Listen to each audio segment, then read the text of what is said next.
So mga sangkay, may good news po ngayon sa Pilipinas. Padadaanin na daw po ang mga barko o mga oil tanker ng ating bansa mula po sa Middle East, doon po sa Strait of Hormuz. At ito daw po ay may pahintulot ng Iran.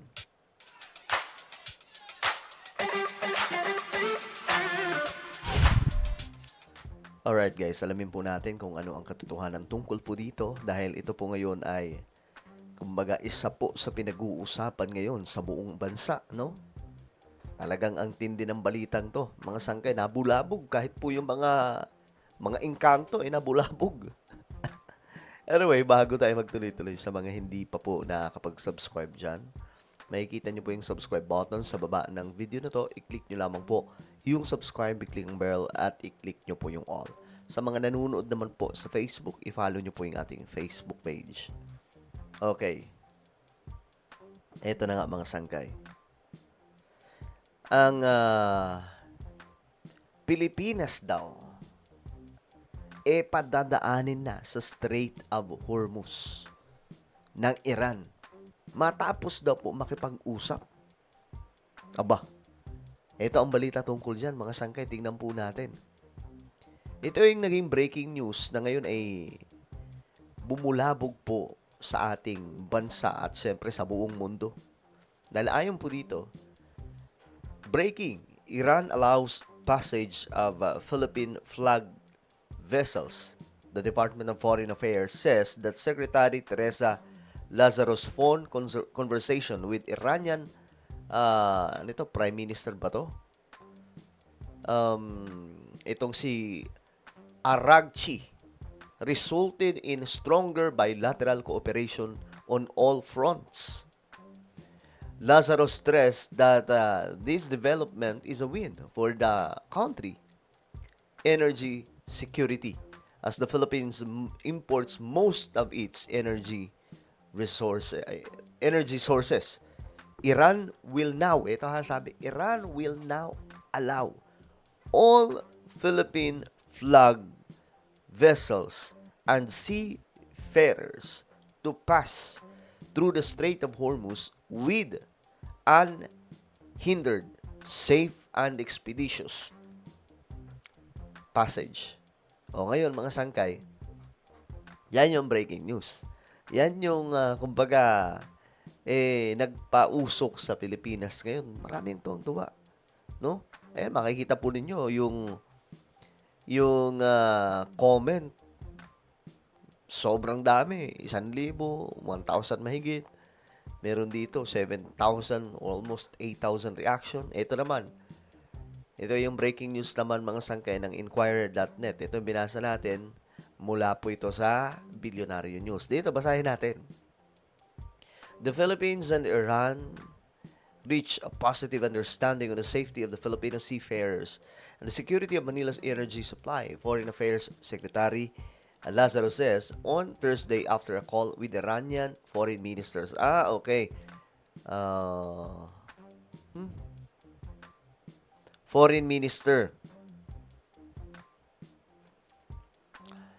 This follows the meeting of Lazaro and Energy Secretary Sharon Garin with Iranian Ambassador to the Philippines, Yusef, on Wednesday. Kasi bago po ang lahat mga sangkay, bago daw po makausap ang Iranian Foreign Minister.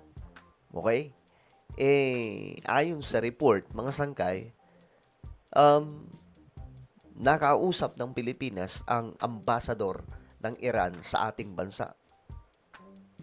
At maayos daw po yung pag-uusap hanggang sa ito na nagkaroon na po ng phone call. At nagkausap na okay, approve ang Pilipinas, padadaanin na. So, eto mga sangkay, hindi po matanggap ito ngayon ng mga iba dyan, mga DDS. Pero alam nyo, para sa ating lahat ito.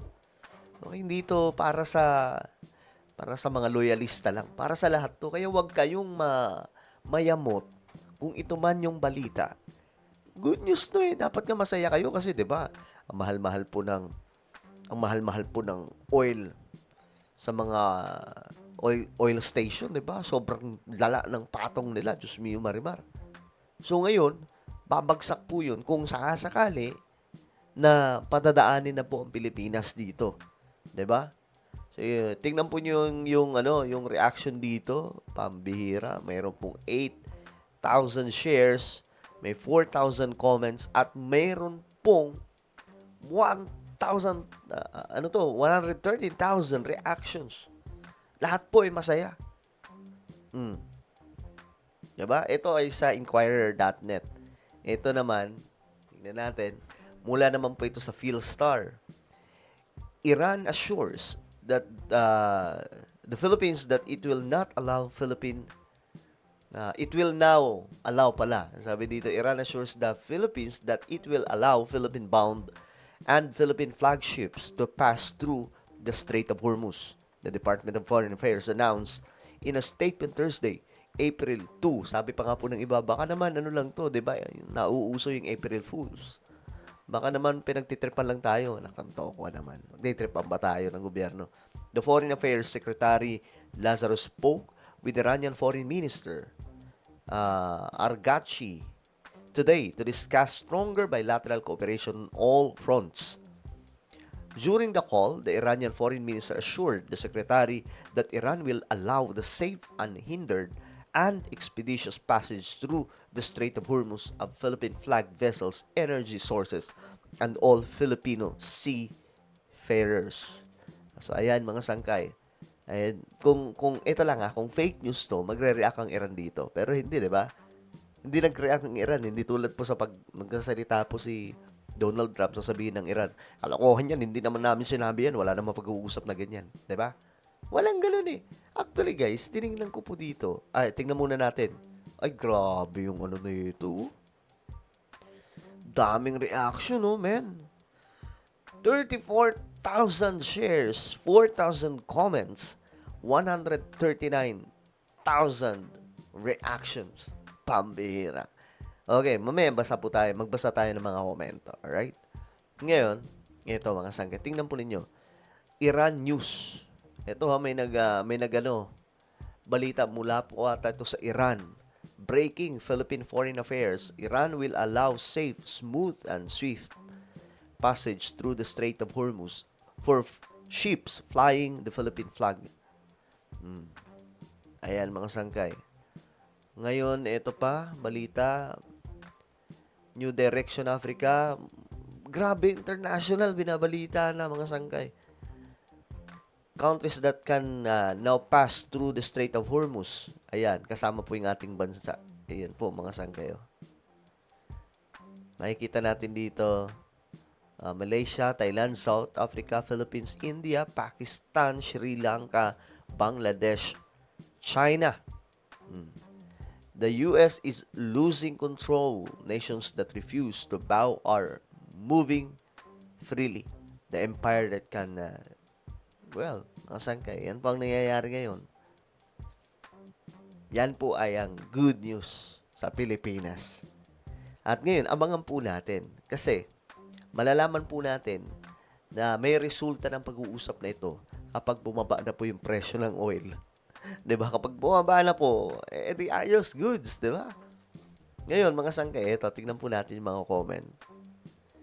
Tingnan natin yung comment para siyempre, daming komento, mihira. At least may good news now. Now it's time to reciprocate. Maybe we can send relief goods to their people. Maybe bigas, banana, kumot, just to show that we are grateful. Sabi naman dito, in return, maybe we can pray for Iran naman. Actually guys, ito masasabi ko, ang Iranian government, ano talaga sila? Hindi talaga sila yung hindi talaga sila yung mga, kasi marami po mga Kristiyano doon ang pinapahirapan sa Iran. Marami po mga Kristiyano doon ang pinapahirapan. Nagtatago nga po sila sa ilalim ng lupa para lang makapag-worship kay Jesus eh. 'Di ba? And many Iranians are malayo ng kanilang bansa, pupuntang Europe, pupuntang US, pupuntang Pilipinas. Doon na po naninirahan. Yung iba nandito sa ating bansa naninirahan kasi masama daw po talaga yung kanilang gobyerno. Pero ayun na nga po, masama sila, may pangil, pero nakaugat. Kaya ang hirap putulin. Pero iba po yung sinasabi ng US, mga sangkay. about dito. Sinasabi ng Amerika na pinalitan na daw po yung gobyerno ng Iran, mga sangkay. At hindi po natin alam kung sino nagsasabi ng totoo. Kasi sabi ng Amerika, may bago ng leader daw po yung Iran eh. 'Di ba? Pero ayun na nga po mga sangkay. Alam nyo, hindi mababasta-basta ang Iran. Kahit po sila ay dinudurog ng US. Pero sa Bible prophecy kasi, kung alam nyo po yung propesya, kung alam nyo lang ang destiny ng Iran, kung ano po sa end time prophecy, ang Iran po ay nakadestino na o nakapropesiya na sa Bible na makikipagdigma sa Israel bago po ang pagdating ng Battle of Armageddon. Sabi po sa mga interpretation ng mga ibang Bible scholars, kasama daw po ng Iran dito yung Russia at iba pang mga bansa na magmamarcha papunta sa Israel. At wala tayong magagawa sa destiny na yan, mga sagay. Yan po talaga yon. At kaya maraming mga Kristiyano ngayon ang nakatingin sa Middle East. Pag sinabing Iran at Israel, kasama po yan sa Bible prophecy. Well, ano po ang inyong opinion, mga sangga? Ito po yung breaking news. Ibang usapan naman kasi yun. Panoorin nyo na lang yung vlog natin tungkol dyan sa Sangke Revelation. Alright? Comment down below. Meron tayong YouTube channel, Sangke Revelation. Magaganda po yung topic natin dito, mga sangkay related po sa Bible prophecy at mga nangyayari sa ating mundo. Hanapin nyo po ito ngayon sa YouTube. Kapag nakita nyo na, i-click nyo po yung subscribe, i-click ang bell, at i-click nyo po yung all. Ako na po ay magpapaalam. Mag-iingat pong lahat. God bless everyone.